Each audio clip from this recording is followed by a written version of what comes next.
আলহামদুলিল্লাহ রবিল আলমিন আসসালাতু ওয়াসসালামু আলা সাইয়্যিদিল মুরসালিন ওয়া আলা আলিহি ওয়া আসহাবিহি আজমাইন আম্মা বা'দ আউযু বিল্লাহি মিনাশ শাইতানির রাজীম বিসমিল্লাহির রহমানির রহিম কামা আরসালনা ফীকুম রাসূলাম মিনকুম ইয়াতলু আলাইকুম আয়াতিনা ওয়া ইউযাক্কিকুম ওয়া ইউআল্লিমুকুমুল কিতাবা ওয়াল হিকমাতা ওয়া ইউআল্লিমুকুম মা লাম তাকুনু তা'লামুন। আল্লাহ তাআলা কিবলা পরিবর্তনের আয়াতগুলো শেষ করার পরে আল্লাহ তাআলা আমাদেরকে জানাচ্ছেন একটা বিষয়, সেটা আছে এই যে কামা আরসালনা ফীকুম রাসূলাম মিনকুম, যেভাবে তিনি তোমাদের ভিতর থেকে একজন রাসূল পাঠাইছেন, ইয়াতলু আলাইকুম আয়াতিনা, আর যিনি আমার আয়াত তোমাদেরকে তেলাওয়াত করে শোনান, ওয়া ইউআল্লিম আয়াতিনা ওয়া ইউযাক্কিকুম, তোমাদেরকে পবিত্র করেন, ওয়া ইউআল্লিমুকুমুল কিতাব ওয়াল হিকমা, তোমাদেরকে কিতাব শিক্ষা দেন। হিকমা মানে কিতাবের বাস্তব জ্ঞান, কিতাবের গভীর জ্ঞান তিনি শিক্ষা দেন। এখানে আমাদের একটা মৌলিক বিষয় জানার আছে, সেটা আছে নবী আয়াত তেলাওয়াত করে শোনান এবং আল্লাহ তোমাদেরকে পবিত্র করেন। তাহলে নবী যাক্কিকুম মানে পবিত্র করা, অর্থাৎ একটা মানুষের পরিশুদ্ধ আত্মার পরিশুদ্ধ, যেটা আমরা বলি যে তাজকিয়াতুন নফস, যেটা বলি এই তাজকিয়াতুন নফস, এটার এই কাজটা কারা করেছেন? এই কাজটা করেছেন প্রত্যেকটা আম্বে একরাম। কিভাবে করেছেন? সেই পদ্ধতিটা কি? তাজকিয়াতুন নফসের এই পদ্ধতিটা হচ্ছে আল্লাহর আয়াত তেলাওয়াত করে শোনানো। নবীরা মানুষকে আল্লাহর আয়াত তেলাওয়াত করে শোনাইছেন এবং মানুষের এই তেলাওয়াত শুনে আল্লাহর আয়াতে তার ভিতরে তাসির আসছে। তাসিরের কারণে সে তখন আল্লাহর আয়াত শোনার কারণে তার ভিতরে একটা ভয় আসছে। সবার আসেনি, যাদের আসছে, যারা আল্লাহর আয়াত শোনার পরে তার ভিতরে আল্লাহর আয়াত ঢুকছে, তার রুহু, এই আয়াতকে বলা হয় রুহু। আল্লাহ তাআলা পবিত্র কোরআন বলছে, ইন্না আনজালনা ইলাইকা রুহাম মিন আমরিনা, হে রাসূল আমি আপনার উপরে রুহু অবতীর্ণ করেছি। পবিত্র কোরআনকে আল্লাহ রুহু বলেছেন। এই কোরআন আছে রুহু। এই কোরআন যেখানে থাকবে, যেই রুহুর সাথে মিলিত হবে, সেই রুহু হবে দামি এবং শক্তিশালী। এই কোরআন যখন যার ভিতরে প্রবেশ করবে, তার ভিতর থাকা সমস্ত ময়লা আবর্জনাগুলো দূর করে ফেলবে। ময়লা আবর্জনাগুলো কি? একটা মানুষের রুহের ময়লা আবর্জনা হচ্ছে গুনাহ, পাপ। এই যে কোরআন যখন তার ভিতর ঢুকবে, তখন তার ভিতর থেকে গুনাহ, ময়লা আবর্জনা চলে যাবে। কিভাবে যাবে? কোরআন তেলাওয়াত করলে আল্লাহর ভয় আসবে। আল্লাহর ভয়ে সে তাকওয়া অর্জন করবে। কোরআন তাকে তাকওয়ার দিকে ধাবিত করবে, যেটা আল্লাহ তাআলা সূরা আনফালে বলতেছেন যে তাদের সামনে আল্লাযীনা ইযা যুকিরাল্লাহ ওয়াজিলাত কুলুবুহুম, যাদের সামনে আল্লাহর নাম স্মরণ করা হয় তখন তার অন্তরটা কেঁপে ওঠে। ওয়াইযা তুলিয়াত আলাইহিম আয়াতুহু যাদাতুহুম ঈমানা, আর যখন তাদের সামনে আল্লাহর আয়াতগুলো তেলাওয়াত করে শোনানো হয়, তখন তাদের ঈমান বৃদ্ধি পেয়ে যায়। এখানে এই যে ওয়াজিলাত কুলুবুহুম, এই অন্তর কেঁপে ওঠা, আল্লাহর নাম শুনলে অন্তর কেঁপে ওঠা, সে সম্পর্কে আল্লাহ রাসূলের স্ত্রী উম্মুল মুমিনিন আম্মা জান আয়েশা রাদিয়াল্লাহু আনহা নবীকে প্রশ্ন করেছেন, ইয়া রাসূলুল্লাহ, এটা কি তাদের জন্য যারা বিভিন্ন রকম অপরাধ করার দরুন তারা যখন আল্লাহর কথা শুনে তখন তাদের অন্তরটা কেঁপে ওঠে? তখন নবীজি বলেছিলেন, হে সিদ্দিকের কন্যা সিদ্দিকা, তুমি শুনে রাখো, এই আয়াত শুধু তাদের জন্য না, এই আয়াত তাদের জন্য না, এই আয়াত আছে তাদের জন্য যারা ঈমানদার, যারা সবসময় একটা আতঙ্ক থাকে যে আমার ইবাদত বন্দেগীগুলো কবুল হচ্ছে কিনা, আমার পূর্বের গুনাহগুলো মাফ হয়েছে কিনা। যার কারণে আল্লাহর আয়াত যখন সে শোনে, জান্নাত জাহান্নামের আয়াত যখন শোনে, তখন তার অন্তর কেঁপে ওঠে, অন্তরটা কেঁপে ওঠে যে হায় আমি কি করেছি।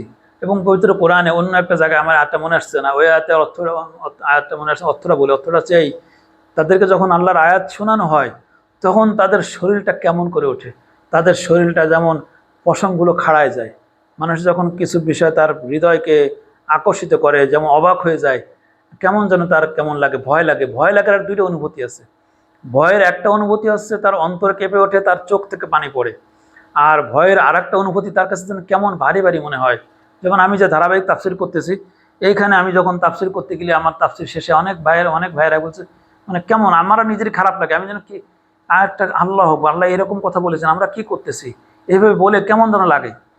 এবং দেখছি অনেক ভাইরা বলছে, হুজুর আপনার তাফসীর শোনার পরে আমাদের কেমন যেন লাগে, এই শোনার সময় আমাদের এই আল্লাহ এরকম কথা বলছে আমরা জানি না, আর এত ভয়ঙ্কর বিষয় সামনে আসছে আমরা জানি না। হ্যাঁ, শুধু আমার এই আমল দিয়ে তো আমি পার করতে পারবো না। আল্লাহর রহমত ও করুণা ছাড়া তো পার পেতে পারবো না। মানে তার ভিতরে একটা অনুভূতি চলে আসে। আল্লাহর আয়াত তেলাওয়াত করে যাকে শোনানো হবে তার ভিতরে অনুভূতি আসবে, তার হৃদয় কেঁপে উঠবে। আর হৃদয় কেঁপে ওঠার যে বৈশিষ্ট্য সেটা হচ্ছে কি, একটা হৃদয় কেঁপে ওঠার বৈশিষ্ট্য তার চোখ থেকে পানি পড়বে, না হলে তার শরীরের ভিতরে কেমন যেন লাগবে, তার অন্তরটা নরম হয়ে যাবে। এই দৃশ্য হতেই হবে, এই দৃশ্য তার ভিতরে আছে, তার ভিতরে ঈমান আছে। তাআলা নবীরা কি করেছেন? নবীরা আল্লাহর আয়াত মানুষকে তেলাওয়াত করে শোনাইছেন। আর আল্লাহর আয়াতের তেলাওয়াত কি করেছে? তাদেরকে আপনার মানুষদেরকে নরম করে ফেলছে, মানুষের অন্তর গলায় ফেলছে, মানুষদেরকে অন্তরের ভিতরে তাকওয়া ঢুকাইতেছে, ভয় ঢুকাইতেছে। যখনই তার ভিতরে ভয় ঢুকছে আল্লাহর আয়াত শোনার পরে, এখন সে গুনাহ ছেড়ে দিছে। মানুষ যখন গুনাহ ছেড়ে দিল, গুনাহ করা বাদ দিল, এখন যখন সে সৎ কাজ করলো, তখন তার ভিতর থেকে সমস্ত খারাপ বেরোই গেল। আল্লাহ তাআলা বলেছেন, আকিমিস সালাত তরাফাইন নাহার ওয়া যুলাফাম মিনাল লাইল ইন্নাল হাসানাতি ইউযহিবুনাস সাইয়্যাত। আল্লাহ তাআলা বলতেছেন যে যারা দিনের দুই প্রান্তে সালাত প্রতিষ্ঠা করে, রাত্রে সালাত প্রতিষ্ঠা করে, ইন্নাল হাসানাতি ইউযহিবুনাস সাইয়্যাত, হাসানাতগুলো সাইয়্যাতগুলোকে তাড়ায় দেয়, হাসানাতগুলো সাইয়্যাতকে দূর করে দেয়। তাহলে অন্তর পরিষ্কার, মানে মানুষের নফস পরিষ্কার হওয়ার পদ্ধতি আছে কি, যে গুনাহ ছেড়ে দিতে হবে, 1 নম্বর কথা। 2 নম্বর হচ্ছে গুনাহ যদি ছাড়তে না পারে, ছাড়ার জন্য নিজের নফসের সাথে জিহাদ করে গুনাহ ছাড়ার জন্য সে চেষ্টা করতে থাকবে, গুনাহ ছাড়ার জন্য চেষ্টা করতে থাকবে। আর সালাত আদায় করবে, নেক কাজ ভালো কাজ করতে থাকবে। নেক কাজ কি করে? ভালো কাজ কি করে? মন্দ কাজকে দূর করে দেয়। মন্দ কাজ করার যে অভ্যাস ছিল, মন্দ কাজ করার যে টেন্ডেন্সি তার ভিতরে ছিল, এগুলো থেকে তাকে বের করে আনে, তাকে একটা পবিত্র জীবন দান করে। যেই পবিত্র জীবন আল্লাহ তাআলা বলেন, বান্দা আমার রসুল তোমাদেরকে পবিত্র করেছে। কিভাবে করেছে? আমার আয়াত তেলাওয়াত করে। আজকে যে আমাদের সমাজের এত অবক্ষয়, এই অবক্ষয়ের মূল কারণ হচ্ছে যে আমরা কি করছি, আমরা আল্লাহর আয়াত দিয়ে আমরা খুতবা দিচ্ছি না, আমরা আল্লাহর আয়াত মানুষের কাছে শোনাচ্ছি না। কোরআনে যে কত কঠিন কঠিন ভয়াবহ কথা আছে এগুলোকে শোনাচ্ছি না, বরং আমরা উল্টো করতেছি। আমরা এমন এমন হাদিস বলতেছি, মানুষ পরকালকে একেবারে হালকাভাবে নিচ্ছে। মানুষ মনে করতেছে কালেমা লা ইলাহা ইল্লাল্লাহ যদি পড়ি তাহলে কালেমার ওজন এমন হয়ে যাবে যেই কালেমা আসমান জমিন পরিমাণ সমান ভারী হয়ে যাবে। আসমান জমিন পরিমাণ এক কালেমা লা ইলাহা ইল্লাল্লাহ পড়ার সাথে আসমান জমিন পরিমাণ নেকি হয়ে যাবে।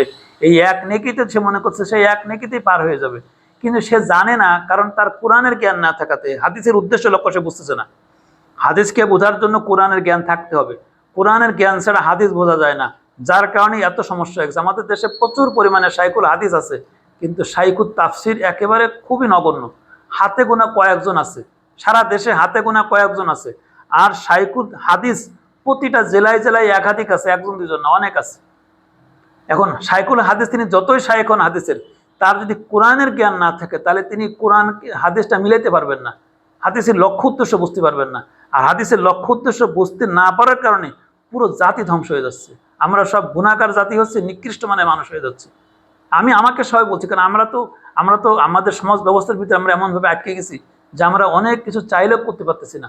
আমাদের আশা আছে, আকাঙ্ক্ষা আছে, কিন্তু পরিবেশ আমাদেরকে করতে দিচ্ছে না, আমাদের সামর্থ্য আমাদের করতে দিচ্ছে না।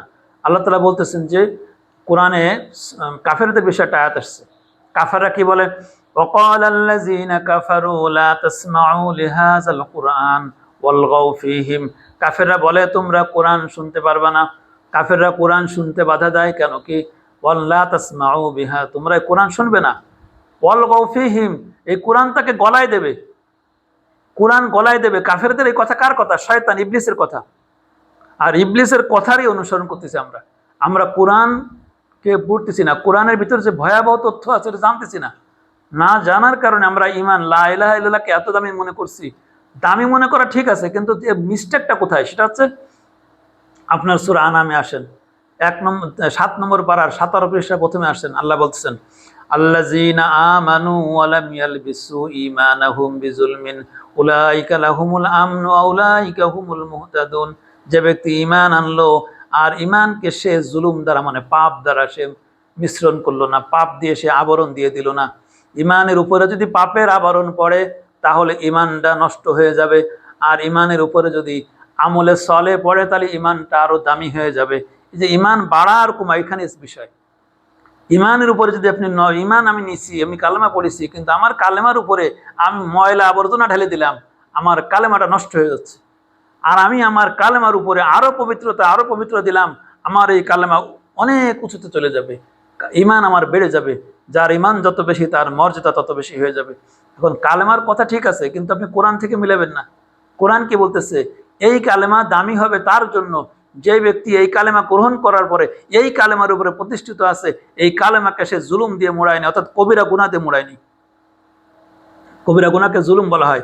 আমি অহরহ মিথ্যে কথা বলতেছি, আমি অহরহ মানুষের সাথে 2 নম্বরই করতেছি, আমি অহরহ ঘুষ খাচ্ছি, সুদ খাচ্ছি, আমি কোনো পাপই মনে করতেছি না, আমি মানুষের সম্পদ লুণ্ঠন করতেছি, মানুষকে কষ্ট দিচ্ছি, সামান্য একটু জমির জন্য আরেকজনের হক নষ্ট করতেছি, সামান্য একটু জমি দখল করার কি বুদ্ধি করা যায় সেই বুদ্ধি করতেছি, কিভাবে আরেকজন লোককে নিচু বানানো যায়, ছোট করা যায়, তার মর্যাদা নিচু করা যায় সেই চিন্তায় আছি। আমরা দুনিয়াবী সমস্ত রকমের কূটকৌশল যা বনি ইসরায়েলের লোকেদের ভিতরে ছিল সব আমাদের ভিতরে আছে। আর আমি মনে করতেছি আমি এগুলো রেখে দিয়ে লা ইলাহা ইল্লাল্লাহ পড়ে আমি বড় পণ্ডিত হয়ে গেছি, বড় আল্লাহওয়ালা হয়ে গেছি, আমার জান্নাত খুলে গেছে সব দরজা। এইভাবে যে হাদিসগুলো আছে, হাদিসগুলো না বুঝে কোরআনের সাথে না বিলীন করে হাদিসের মূল উদ্দেশ্য লক্ষ্যকে এটাকে ব্যাহত করা হয়েছে। এরপরে এই কালেমার কথাগুলো মূর্খ লোকেরা শুনি, তারা সারা দেশব্যাপী ছাড়াই দিচ্ছে, এই করলে এই হয়ে যাবে, অথচ এর কোনো দলিল নাই। এইভাবে আমরা তাজকিয়া থেকে সরে গেছি। নফসে তাজকিয়ার জন্য আবার আমাদের যারা পীর ভাইয়েরা আছেন, পীরের যারা মুরিদ আছেন, তারা কি করলেন? তাজকিয়ার জন্য তারা করলেন আর একটা কাজ। তারা নফসের পবিত্রতা অর্থাৎ পবিত্রতার জন্য তারা নিজস্ব পদ্ধতি আবিষ্কার করলো। যেই পদ্ধতি নবী একরাম আম্বা একরাম রিদওয়ানুল্লাহ সালেহীন তারা যখন যেই পদ্ধতি দিয়ে গেছে, আম্বা একরাম আলাইহিস সালাম তারা আমাদের কাছে যেই পদ্ধতি দিয়ে গেছে অন্তর নফসে পবিত্র করার জন্য, তাজকিয়াত নফসের জন্য যেই সিস্টেম দিয়ে গেছে, সেই সিস্টেম ব্যবস্থাকে আমরা ভেঙে ফেলেছি। সেইটা ভেঙে ফেলে দিয়ে সেই জায়গায় আমরা আর একটা পদ্ধতি নিয়ে আসছি। যেই কথাটা সূরা আরাফে আল্লাহ তাআলা বলে দিয়েছিলেন যে শয়তান আল্লাহর কাছে চ্যালেঞ্জ করেছিল যে আমি কি করব, যে সুম্মা লাআতিয়ান্নাহুম মিন বাইনি আইদিহিম ওয়া মিন খালফিহিম ওয়া আন আইমানিহিম ওয়া আন শামাইলিহিম ওয়া লা তাজিদু আকসারাহুম শাকিরিন। আমি আপনার বান্দার সামনের দিক থেকে আসবো, পিছনের দিক থেকে আসবো, ডাইনে থেকে আসবো, বাম থেকে আসবো, সব দিক থেকে আমি আসবো। আর আমি আসে কি করব?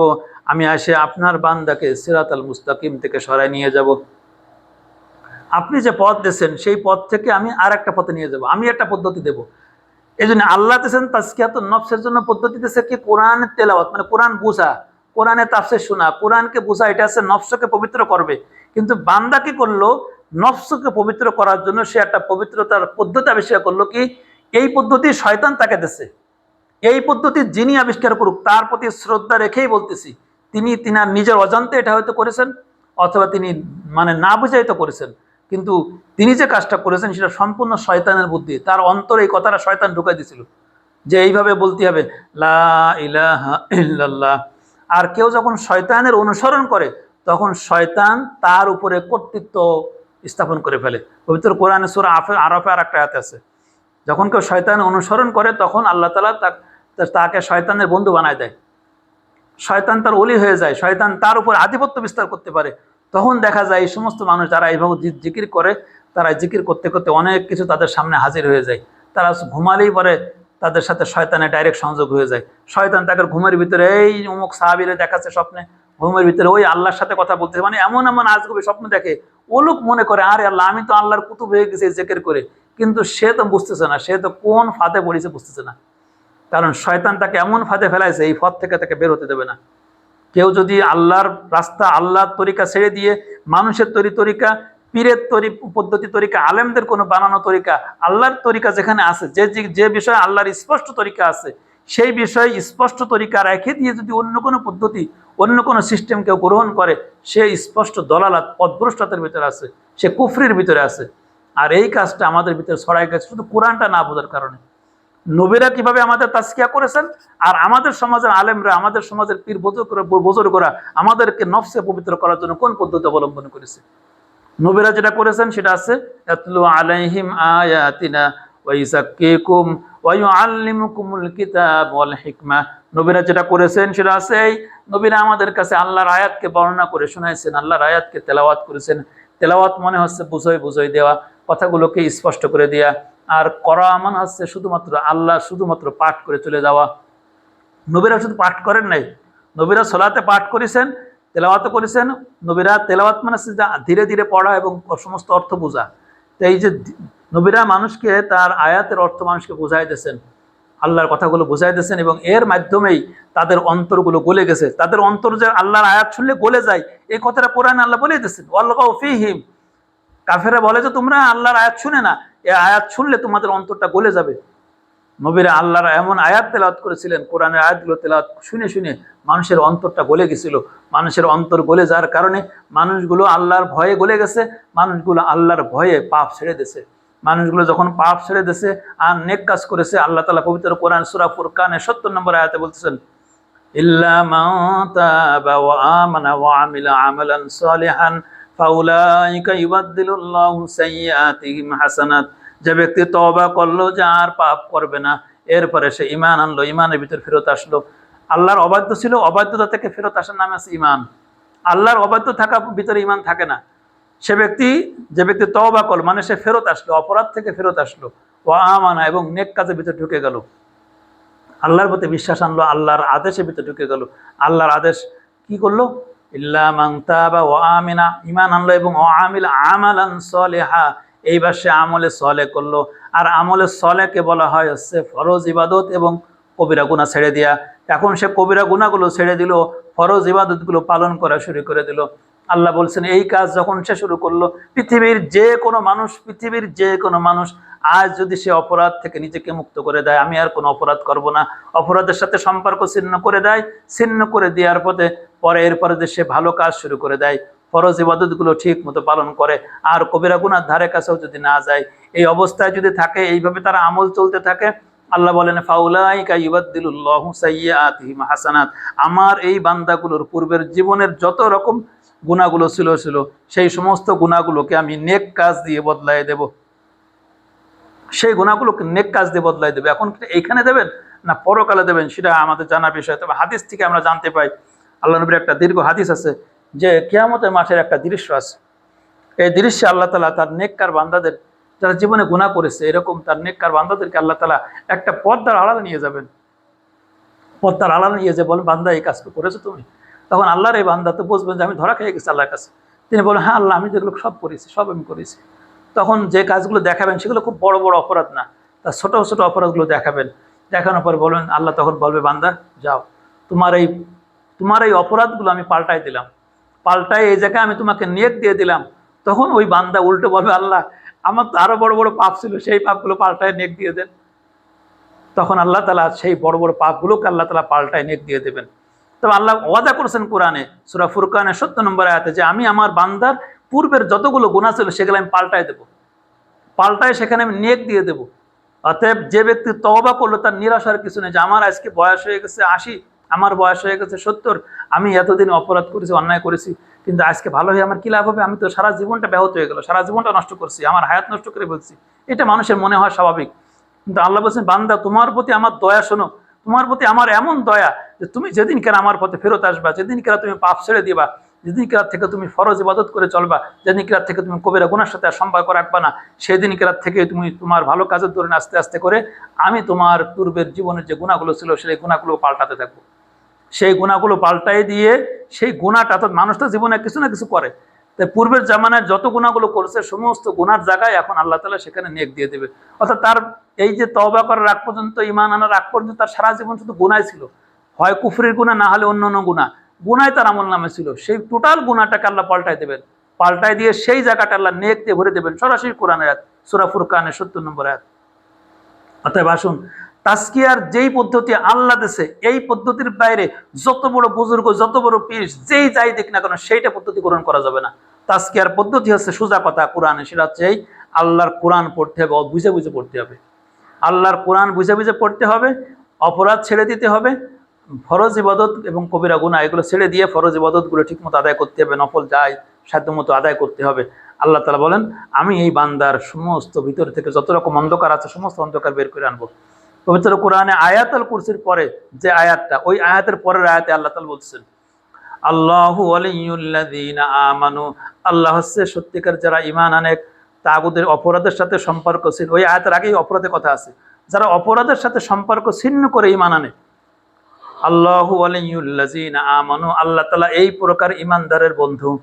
ইউখরিজুহুম মিনাজ জুলুমাতি ইলান নূর, এই প্রকার ঈমানদারদের ভিতরে এখন অন্ধকার আছে, এদের অন্তরের ভিতরে এখনো পাপ আছে। আল্লাহ তাআলা বলেন, এই লোকগুলোকে আমি অন্ধকার থেকে বের করে এই লোকগুলোর ভিতরে আমি নূর দান করে দেব। এই পাপের কারণে তার অন্তরের ভিতরে অন্ধকার ছিল। আল্লাহ বলছেন, আমি তার ভিতর থেকে, অন্তর থেকে সে যখন সমস্ত পাপের সাথে সম্পর্ক ছিন্ন করবে, ছিন্ন করে আমার প্রতি ঈমান আনবে, কালেমা পড়বে, আমি এই বান্দার প্রতি এমন দায়িত্ব নিলাম, সেটা হচ্ছে এই তার যে পাপ কাজ করার দরুন তার অন্তরের ভিতরে যে ময়লা পড়েছিল, যেই সমস্ত আবর্জনা পড়েছিল, যেটা তার অন্তরকে, নফসকে ক্ষতিগ্রস্ত করেছিল, সেই সমস্ত আবর্জনা ময়লা এটাকে আল্লাহ জুলুম নাম দিয়েছেন, তার ভিতর থেকে এই সমস্ত জুলুম আমি বের করে দেব, তার ভিতরে আমি হিদায়াতের নূর দিয়ে ভরে দেব, আমার এই বান্দা হয়ে যাবে, এখন পবিত্র হয়ে যাবে। আল্লাহ তাআলা যেই পদ্ধতি দিয়েছেন, মানুষের সেই পদ্ধতি পছন্দ হলো না, মানুষ নিজে নিজে একটা পদ্ধতি আবিষ্কার করলো। আল্লাহ লানত পড়ুক এদের উপরে যারা এই সমস্ত পদ্ধতি আবিষ্কার করেছে। এবং পবিত্র কোরআনে আল্লাহ তাআলা বলছে, এই পথগুলো হচ্ছে শয়তানের পথ, যারা এই পথগুলো অনুসরণ করে। তবে আসুন আমরা আল্লাহ তাআলা দেয়া পদ্ধতি অনুসরণ করি। পবিত্র কোরআনে অসংখ্য জায়গায় আল্লাহ বলছেন, ইসাব্বিহু লিল্লাহি মা ফিস সামাওয়াতি ওয়াল আরদ, আসমান জমিনের যারা আছে সকলেই আল্লাহ তাসবিহ পাঠ করে। এরপর আল্লাহ বলেন, সাব্বিহ ইসমা রাব্বিকাল আ'লা, আপনি আপনার রবের, মহান রবের তাসবিহ পাঠ করে দিন। এই আয়াত নাজিল হওয়ার পরে আমরা কিন্তু সেজদার আয়াতের ভিতরে বলি সাব্বিহ সুবহান রাব্বিয়াল আ'লা বলি, সুবহান রাব্বিয়াল আ'লা, এটা আল্লাহ তাসবিহ। আল্লাহ তাআলা এইভাবে অসংখ্য তাসবিহ আমাদেরকে শিক্ষা দিয়েছেন, কোরআনে আছে। প্রত্যেকটা তাসবিহ আল্লাহু আকবার, সুবহানাল্লাহ, আলহামদুলিল্লাহ, ফাসাব্বিহ বিহামদি রাব্বিকা, আপনার রবের প্রশংসা সহ তাসবিহ পাঠ করেন। এটা আল্লাহ আমাদের শিক্ষা দিয়েছেন। আমাদের জন্য আছে তাসবিহ পাঠ করা।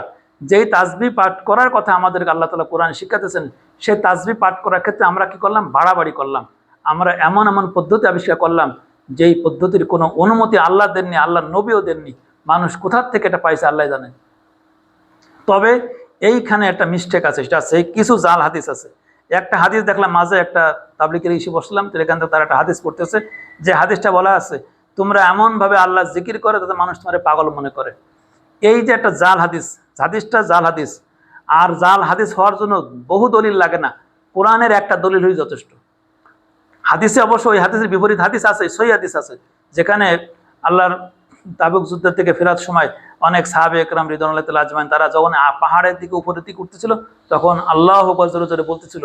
আল্লাহ নবী তখন বললেন, তোমরা যেই রবের ইবাদত করো সেই রব কানে শোনে কালা এমন না, কানে শোনে না এমন না, যে তোমাকে জোরে জোরে চিল্লায় আল্লাহু আকবার বলতে হবে। আল্লাহ নবী নিষেধ করেছেন। আর পবিত্র কোরআনে বলছেন, উদউ রাব্বাকুম তাদাররুআ ওয়া খুফিয়া, তুমি তোমার রবকে ডাকো এমন ভাবে, তাদাররুআ ওয়া খুফিয়া, কাঁদো কাঁদো অবস্থায়, ভয়ে ভয়ে ডাকো। আর আমরা চিৎকার করে ডাকতেছি। আল্লাহ তাআলা অন্য জায়গায় বললেন, দুনাল জাহরি মিনাল কওলি, এমন শব্দে ডাকো যেই শব্দটা তুমি নিজে শুনতে পাও, মানুষের জন্য বিরক্তির কারণ হয় না। এরপরে আমরা বিভিন্ন পদ্ধতি, আল্লাহ যখন পদ্ধতি দিয়েছেন সেই পদ্ধতি রেখে আমরা আমার নিজেদের পদ্ধতি নিয়ে জিকির করতেছি। আমরা নিজেদের পদ্ধতিতে আমরা আমাদের অন্তরকে পরিষ্কার করার চেষ্টা করতেছি। এই পদ্ধতি থেকে আমরা বের হয়ে আসি। যদি না আসতে পারি আমাদের পরকাল ক্ষতিগ্রস্ত হয়ে যাবে। আসুন আমরা নবী আলাইহিস সালামের পদ্ধতিতে আমাদের অন্তরকে পবিত্র করি, নবী আলাইহিস সালামের পদ্ধতিতে আমরা পরিশুদ্ধ হই। আল্লাহ তাআলা এবারে বলতেছেন যে, আমি কি করলাম? রসুলকে পাঠ করলাম, সে তোমাদের আমাদের আয়াত শোনালো, তোমাদেরকে পবিত্র করলো, ওয়া আল্লিমুকুমুল কিতাব, তোমাদেরকে কিতাবের জ্ঞান শিক্ষা দিল, ওয়াল হিকমা, শুধু তাই নয়, তোমাদেরকে কিতাবের জ্ঞান, হিকমা বলা হয় যা মানে জ্ঞানের গভীরতা, গভীরতম জ্ঞান, জ্ঞানের পরিপূর্ণ জ্ঞান। কিতাবের যে বাস্তব জ্ঞান, এই বাস্তব জ্ঞানকে বলা হয় হিকমা। এই বাস্তব জ্ঞান, কিতাবের যে আমল আছে, নামাজ সালাত আদায় করতে হবে, রোজা রাখতে হবে, সিয়াম পালন করতে হবে, অন্য জাকাত দিতে হবে, এই আমলগুলো কিভাবে করতে হবে, এই কিভাবে করতে হবে তার বিস্তারিত আল্লাহ নবীরা বর্ণনা করে তার জাতির লোকদের বলে দিয়ে গেছেন। আর এই জন্য আমরা এই সমস্ত মাসলা মাসাইলগুলো বোঝার জন্য আমাদের হাদিস প্রয়োজন হয়ে যায়। তা এইগুলো আল্লাহ তাআলা কোরআনে বললেন যে, নবী তোমাদেরকে কিতাবের বাস্তব জ্ঞান, হিকমা শিক্ষা দিয়েছেন। ওয়া ইউআল্লিমুকুম মা লাম তাকুনু তা'লামুন, তোমাদেরকে এমন বিষয় শিক্ষা দিয়েছেন, তিনি এমন বিষয় শিক্ষা দিয়েছেন যেই বিষয়ের জ্ঞান তোমাদের ছিল না, তোমরা জানতে না, সেই বিষয়গুলো নবীজি শিক্ষা দিয়েছেন। এই কথাটা বলার পর আল্লাহ বলছে, অতএব ফাজকুরুনি আযকুরুকুম, অতএব বান্দা তুমি আমাকে স্মরণ করো, আযকুরুকুম, আমিও তোমাদেরকে স্মরণ করব, ওয়াশকুরুলি ওয়ালা তাকফুরুন, বান্দা আমার শুকরিয়া জ্ঞাপন করো, ওয়ালা তাকফুরুন, আমার প্রতি অকৃতজ্ঞ হয়ে না। অর্থাৎ আল্লাহর শুকরিয়া হচ্ছে আল্লাহর আদেশ পালন করতে হবে। আর আল্লাহর কুফরি আল্লাহ তাকফুর মানে হচ্ছে আল্লাহর আদেশকে অমান্য না করা। আল্লাহ বলছেন ফাজকুরুনি ওয়াশকুরুলি, আমার শুকরিয়া জ্ঞাপন করো। লাইন শাকারতুম লাযিদান্নাকুম, এই যে কথাটা আছে, আমার শুকরিয়া আদায় করো, আমি তোমাদের জন্য আমার নিয়ামত বৃদ্ধি করে দেব। শুকরিয়া দুইভাবে আদায় করতে হয়। একটা আছে যে মালিক আল্লাহ তাআলার শুকরিয়া আদায় করার পদ্ধতি দুইটা।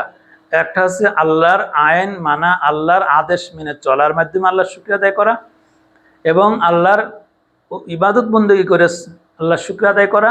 আর দুই নম্বর হচ্ছে মুখে আল্লাহর এই স্বীকৃতি দেয়া, আমি যে পেয়েছি আল্লাহর কৃতজ্ঞতা, মুখে মৌখিক স্বীকৃতি দেয়া। আর একটা হচ্ছে কর্মের মাধ্যমে স্বীকৃতি দেয়া। এই দুইটা জিনিস শুকরিয়া আদায় করার দুইটা পদ্ধতি। একটা হচ্ছে কর্মের মাধ্যমে আল্লাহর শুকরিয়া আদায় করা, আর একটা হচ্ছে মুখে কথার মাধ্যমে আল্লাহর শুকরিয়া আদায় করা।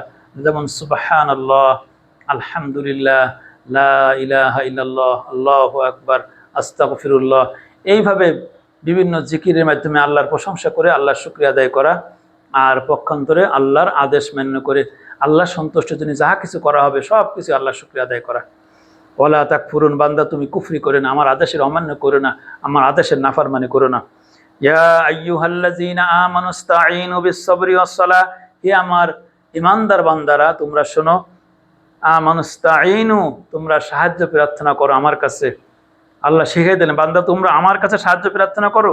আমরা প্রতিদিন, প্রতিটা দিন আমরা ফরজ নফল সমস্ত সালাতের ভিতরে আমরা কি বলি? ইয়াকা না'বুদু ওয়া ইয়াকা নাস্তাঈন ওয়া ইয়াকা নাস্তাঈন। আল্লাহ, আমি শুধুমাত্র আপনার কাছেই সাহায্য চাই, আপনি ছাড়া আর কারোর কাছে সাহায্য চাইনি। কোনো মানুষ যদি আল্লাহ ছাড়া অদৃশ্য কারোর কাছে সাহায্য চায়, উপস্থিত নেই এমন কারোর কাছে, অর্থাৎ মানুষ ছাড়া মানুষকে বাদ দিয়ে অন্য কারোর কাছে সাহায্য চায়, তাহলে তার ঈমান সাথে সাথে বাতিল। এই জন্য দেখা যায় অনেক গ্রামঘাটে অনেক লোকের কাছে জিন আসে ভালো জিন সাজে, ওরে বাবারে আমি নামাজ পড়ি, আমি কোরআন তেলাওয়াত করি, আমি মসজিদে নামাজ পড়ি, এমন এমন গল্প দেয়, খুব সুন্দর গল্প দেয়। দেখলাম যে এই জিনদের সম্পর্কে অনেক আলেমদেরও অনেকটা তথ্য অজানা। কোরআনে সূরা বাকারার এই সূরারই অর্থাৎ ৩ নম্বর পারা ৭ পৃষ্ঠার প্রথমে একটা আয়াত আছে সুদখোরদের সম্পর্কে। ওই আয়াতে আল্লাহ তাআলা বলছেন যে আল্লাযীনা ইয়াকুলুনার রিবা লা ইয়াকুমুনা ইল্লা কামা ইয়াকুমুল্লাযী ইয়াতাখাব্বাতুহু শাইতানু মিনাল মাস। কিয়ামতের মাঠে সুদখোররা এমন অবস্থায় তারা উঠবে, দাঁড়াবে যে শয়তান যেন তাকে স্পর্শ করেছে। শয়তান তাকে যেন স্পর্শ, অর্থাৎ দুনিয়াতে যে মানুষের ঘাড়ে জিন আসে, এটা জিন, এরা সব শয়তান। এই জিন যখন যার ঘাড়ে আসুক সে নিয়ন্ত্রিত থাকে না, তার কথাবার্তা তার নিয়ন্ত্রণে থাকে না, অন্যরকম হয়ে যায়। কিয়ামতের মাঠে যারা সুদ খাইছে তারা কিয়ামতের মাঠে ওই রকম অনিয়ন্ত্রিত কথাবার্তা বলবে, তাদের অবস্থা ওই রকম হবে। তা আল্লাহ তাআলা বলছেন যে এই জিন যাদের জিন এরকম ঘাড়ে আসে, এরকম বলে, জিন মানুষের শরীরে ঢোকার জন্য, মানুষের ঘাড়ে আসার জন্য তার অনুমতি পারমিশন লাগে। সে অনুমতি পারমিশন সে করে কিভাবে? জাদুর মাধ্যমে করে। আল্লাহ তাআলা যে কোনো এই বনি ইসরাঈল বনি আদমকে আল্লাহ এমন সম্মানিত করেছেন যে হুট করলে কোনো ইমানদার ব্যক্তির ভিতরে জিন ঢুকে তাকে বেহুশ করতে পারবে না, তাকে বেহুশ করে ফেলতে পারবে না, এই ক্ষমতা তাদেরকে দেয়নি। কিন্তু যে জিনেরা এটা করতেছে তারা বিশেষ পদ্ধতিতে করে, সেই বিশেষ পদ্ধতিতে জাদু। আর তাদের সম্পর্কে কোরআনে বলে যারা শয়তানের লোক, এরা আসে আমাদের ঘাড়ে আসে, এমন সুন্দর সুন্দর কথা বলে, মনে হয় যেন সে বড় বিশ্বের বড় আল্লাহর ওলি। কিন্তু এরা এই কথা বলতে বলতে হঠাৎ করে তারা মানুষ যখন তার কাছে বলে আমার এই সমস্যা আছে, আমার একটু চিকিৎসা দেন দি, মানুষ যখনই বলবে জিনের কাছে আমার এই সমস্যাটা চিকিৎসা দেন, এইটা যখনই বলবে তখনই তার ঈমান শেষ হয়ে যাবে। অদৃশ্য সাহায্য আল্লাহ ছাড়ার কারো কাছে নেওয়া যাবে না। জিনের কাছে, জিন অদৃশ্য, জিনের কাছে সাহায্য চাওয়া যাবে না। আল্লাহ তাআলা কোরআনে প্রতিদিন আমরা নামাজে বলতেছি ওয়া ইয়াকা নাস্তাঈন, আর আমরা জিন কারো ঘাড়ে আলি জড়ে যায় তার কাছে সাহায্য চাই, আমার এই কাজটা করে দেন দি, আমার এই জমির মামলাটা ঠিক করে দেন দি, আমার রোগ হয়েছে রোগটা সারাটা ব্যবস্থা করে দেন দি। তখন ওই জিনেরা কি করে? প্রথম তো শিরক হলো, একটা চাওয়ার মাধ্যমে শিরক হলো, তারপরে সে শিরকটাকে তারা আরো বিস্তারিত করে। তখন তারা বলে যে ঠিক আছে আপনার এই সমাধান করে দেবেন, আপনি এই করে নিয়ে আসেন, বলবো অমুক মাজারে ধুলি নিয়ে আসেন বা অমুক মাজারে যাই এটা করবেন, হয়ে যাবে, আমার নাম স্মরণ করবেন, যখন বিপদে পড়বে আমার নাম স্মরণ করবেন, আমার এই নাম স্মরণ করলে আমি হাজির হয়ে যাব। আর জিনের নাম স্মরণ করার সাথেই তোমার ঈমান শেষ। আমার বিপদে, আমার মুসলমান, আমি আমার বিপদে, আমার পিতা ইব্রাহিম আলাইহিস সালাম আমার জাতির পিতা, তিনি তার বিপদে ফেরেশতাদের সাহায্য নেন নাই, তিনি তার বিপদে জিব্রাইলকে ফেরত দিয়েছেন, মিকাইলকে ফেরত দিয়েছেন, ইসরাফিল আলাইহিস সালামকে ফেরত দিয়েছেন। সেই সেই বাবার সন্তান আমরা, অথচ আমরা কি করতেছি? আমাদের বিপদে আমরা কি করতেছি? দৌড়ে যাই, অমুক বাবার কাছে দৌড়চ্ছি, অমুক জিনের কাছে সাহায্য চাচ্ছি, এই সাহায্য মামলা মোকদ্দমার জন্য অমুক পীরের কাছে যাচ্ছি। যখনই অদৃশ্য সাহায্য কোনো জিনের কাছে মানুষ নেয়, তখন তার ঈমান শেষ হয়ে যায়। কোরআনে সূরা আনআমে এটা ৮ নম্বর পারা ৩ পৃষ্ঠায় ঘটনাগুলো আছে। কিয়ামতের মাঠে তারা স্থায়ী জাহান্নামী হবে, যারা জিনের কাছে দুনিয়াতে উপকার গ্রহণ করেছে। স্পষ্ট আয়াত থাকার পর মানুষ এগুলো করতেছে। আল্লাহ তাআলা এই কথা বলছে, বান্দা যদি তুমি বিপদে বলো আস্তাঈনু বিস-সাবরি ওয়াস-সালাহ, তাহলে তুমি শুধুমাত্র আমার কাছে সাহায্য চাবে। আমার কাছে সাহায্য চাওয়ার পদ্ধতি কি? বিস-সবর, প্রথম আছে সবর করতে হবে। আল্লাহর কাছে দোয়া করে তারপরে তাড়াহুড়া করতে হয় না। আমি যখন আমার দায়িত্ব আল্লাহর কাছে দিয়ে দেবো, তখন আমাকে নিশ্চিত থাকতে হবে। আল্লাহ তাআলা পবিত্র কোরআনে সে দোয়ার পদ্ধতিও শিখাইতেছেন, ওয়া উফাউযিদু আমরি ইলাল্লাহ ইন্নাল্লাহা বাসীরুম বিল ইবাদ। হে আল্লাহ, আমি আমার সমস্ত দায়িত্ব আপনার উপর দিয়ে দিলাম। ইন্নাল্লাহা বাসীরুম বিল ইবাদ, নিশ্চয় আপনি আপনার বান্দাকে সরাসরি দেখতেছেন। আল্লাহ তাআলা আমাদেরকে দেখতেছেন। আমি যে বলেছি, আমি বলার আগেও আল্লাহ জানেন, কিন্তু আমি আল্লাহর কাছে বলে আমি নিশ্চিত থাকবো, আমি সমস্ত দায়িত্ব আল্লাহর কাছে দিয়ে দিছি। এখন আমি নিশ্চিত থাকবো আমার আল্লাহ আমাকে অবশ্যই সাহায্য করবে। এই আশা ভরসার নাম আছে তাওয়াক্কুল। এইটা আজকে আমরা হারাই ফেলেছি। এই তাওয়াক্কুল হারাই ফেলার কারণে, তাওয়াক্কুল আছে ইমানের একটা বড় অংশ, এই অংশ বহু লোকের এখন নাই। এই তাওয়াক্কুল আমাদের কাছে হারাই যাওয়ার কারণে আমরা আরেকজনের দরবারে দৌড়ে যাচ্ছি। আল্লাহ বলেন আস্তাঈন বিস-সবর, তুমি প্রথমত সবর করতে হবে। সবর করতে আল্লাহর কাছে, আমার বিপদে আমি যেটা পড়েছি, আমার জীবনের সব দায়িত্ব, আমার বিপদের দায়িত্ব আমি আল্লাহকে দেবো। আল্লাহ, আমার এই সমস্ত বিষয়গুলো আপনি সমাধান করে দেন। এই দায়িত্ব যখন আল্লাহকে দেবো, দিয়ে এবার কি করব? এবার আমি আমার কাজ আছে, আমার আল্লাহ সালাত, আল্লাহর আদেশ, আমি বেশি বেশি করে সালাত আদায় করব। আমি বেশি বেশি করে সালাত আদায় করবো, আল্লাহর কাছে প্রার্থনা করব। আর আমি তাড়াহুড়ো করবো না, আল্লাহর ফয়সালা কখন আসবে তা অপেক্ষা করব। এই অপেক্ষা করতে করতে আল্লাহর সাহায্য চলে আসবে। আল্লাহ এটাই বলছেন, ইন্নাল্লাহা মাআস সাবিরিন। বান্দা তুমি মনে রাখো, তুমি যখন এই অবস্থায় থাকো, তুমি যখন বারবার আমার সাহায্য চাওয়ার জন্য, পাওয়ার জন্য বারবার অপেক্ষায় থাকো, তুমি যেন বারবার আমার সাহায্য কখন আসে এই অপেক্ষায় থাকতেছো, আর আমার কাছে দোয়া করতেছো, আর তুমি সালাত আদায় করতেছো, বান্দা মনে রাখো এই সময়টা তোমার জন্য ভেরি গুড একটা টাইম। এই টাইমে আমি তোমার একেবারে নিকটে থাকি। ইন্নাল্লাহা মাআস সাবিরিন, আমি আমার সবরকারী বান্দার সাথে থাকি। আল্লাহ আমার সাথে আছে, আল্লাহ আমার পক্ষে আছে। এর থেকে বড় সান্ত্বনা কি হতে পারে? যে আমি যে বিপদে আছি, আমি একা নেই, আমার সাথে একজন আছে, তিনি হচ্ছে আল্লাহ, তিনি বিশ্বজগতের মালিক। এর থেকে বড় সান্ত্বনার কিছু হতে পারে না। তা আসুন আমরা যেন বিপদে আমাদের ইমানটা হারায় না ফেলি। আল্লাহ আমাদের বিপদে আমাদের ইমানকে রক্ষা করুন। এরপর আল্লাহ বলছেন, ওয়ালা তাকুলু লিমা ইউকতালু ফি সাবিলিল্লাহি আমওয়াত বাল আহইয়াউ ওয়ালাকিন লা তাশউরুন। যেই লোকগুলো তারা জিহাদে শহীদ হয়েছে, যারা আল্লাহর পথে শহীদ হয়েছে, তাদেরকে তোমরা মৃত বলে না, বাল আহইয়াউন, বরং তারা জীবিত, ওয়ালাকিন লা তাশউরুন, এটা তোমরা বুঝতে পারো না, তোমাদের বোঝার এটা ক্ষমতা নেই। আল্লাহ তাআলা এই যে আয়াতটা ছিল কাদের জন্য? এটা হচ্ছে বদরের যুদ্ধে যে 14 জন মুসলমান শহীদ হয়েছিল, সেই মুসলমানদের পরিবারের কাছে কেউ যদি বলতো অমুকের কি অবস্থা, তারা বলতো অমুক যুদ্ধে মারা গেছে। এই যুদ্ধে মারা যেত, তাদের এই মারা যাওয়া শব্দগুলো তাদের আত্মীয় স্বজনরা ব্যবহার করতো, যে আমার ভাই মারা গেছে, আমার সন্তান মারা গেছে, এই মারা গেছে শব্দটা ব্যবহার করতো। আল্লাহ তাআলা এই শব্দটা পছন্দ করেন নাই। আল্লাহ তাআলা আয়াত নাজিল করে বলছেন, এটা আর বলতে পারবা না। ওয়ালা তাকুলু লিমা ইউকতালু ফি সাবিলিল্লাহি আমওয়াত, তারা আমার রাস্তায় মারা গেছে, তাদেরকে বলবা শহীদ। বাল আহইয়াউন, তারা জীবিত আছে, যেটা বোঝার মতো ক্ষমতা তোমাদের নাই। এরপরে উহুদ যুদ্ধের বিষয় যখন আসলো, উহুদ যুদ্ধে তো অনেক মুসলমান শহীদ হয়েছে, মানুষ মুসলমানদের অন্তরে অনেক ব্যথা ছিল, কষ্ট ছিল। সেই সময় আল্লাহ তাআলা সুসংবাদ দিলেন যে এদেরকে তোমরা জীবিত, মৃত বলবা না, বাল আহইয়াউন, তারা জীবিত আছে, তার রবের পক্ষ থেকে রিজিক প্রাপ্ত হচ্ছে, তোমরা সেটা বুঝতে পারবা না। এইভাবে আল্লাহ তাআলা শহীদদের সম্পর্কে বলেছেন।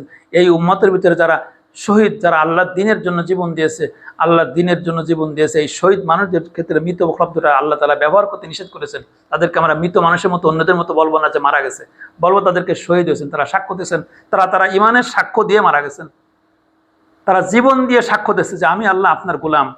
আসলে আমরা তো কর্মের মাধ্যমে সাক্ষ্য দিই, যে আমি নামাজ আল্লাহ আদায় করার মাধ্যমে সাক্ষ্য দিচ্ছি যে আমি আল্লাহ আপনার গোলাম, আমি আপনার গোলাম হিসেবে আপনার মসজিদে আসছি, আসে আপনাকে সিজদা দিচ্ছি। আমি যখন একটা খারাপ কাজ না করি, আমি তখন সাক্ষ্য দিই আমি আল্লাহ আপনার গোলাম, আপনার কথা মেনে চলতে হবে, আমার নফসের কথা শোনা যাবে না, আমি এই কাজটা আর করবো না আল্লাহ।